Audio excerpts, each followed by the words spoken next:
When addressing issues of access to safe drinking water, what is the best way to help? You can install water pumps, like this one in Rwambu in southwest Uganda. It worked splendidly at first, but as water use in the area increased, the groundwater table receded and eventually the source depleted. Often, singular approaches like this one only provide a short-term solution. To really make water provision for livelihoods sustainable, an integrated approach is needed. An approach that takes causes and effects, such as agriculture, ecosystems, and hydrology in an area into account. We need to be thinking with the landscape. In the past, the people of Rwambu were able to use water resources without being concerned about renewal. Plenty of rain kept the soil fertile and recharged the groundwater and the wetland downhill.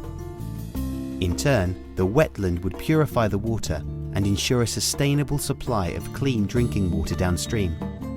But over time, the population grew, and so did the demand for land. Uphill, on the steeper slopes, communities began to remove the trees for the development of farms.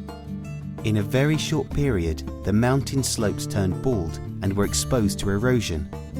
This caused the fertile soil to wash away with the rainwater. Downhill, the wells dried up.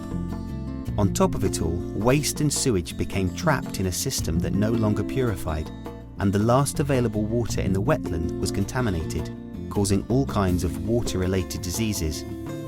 Without fertile soil uphill, the community began to encroach on the wetland downhill. As the wetland began to degrade, it lost its ability to filter waste and provide clean water.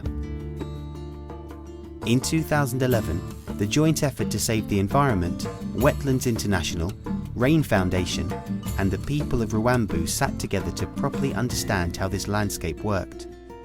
With support of the Dutch Wash Alliance, we devised a plan to bring back the water. After mapping out the landscape, identifying points of vulnerability and those of opportunity, we set the priorities to work on water resources management and ecosystem restoration. Together with local residents, we decided on the best interventions to improve water and soil quality while reducing water-related diseases. Through reforestation and terracing of mountain slopes, soil erosion was halted and groundwater sources began to recharge. As a result, crop yield dramatically increased.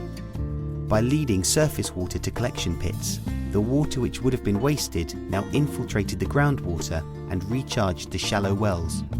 Demarcation and zoning of the wetland guided and showed community members where to fetch water, feed cattle, catch fish, and harvest medicinal plants and reeds at optimal places in the wetland, thus preventing water contamination and overuse of available resources. It quickly became clear that these basic interventions led to the regeneration of the wetland, which we see in the reappearance of biodiversity and the ability for the wetland to once again purify water. To further support livelihoods in this area, the creation of sustainable income generation activities were promoted as alternatives to activities which previously worked against the landscape.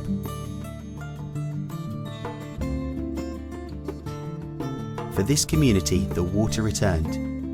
Even the old water pump is working again.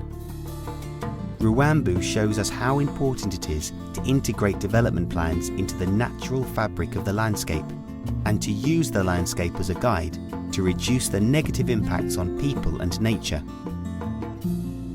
We will be thinking with the landscape. Will you?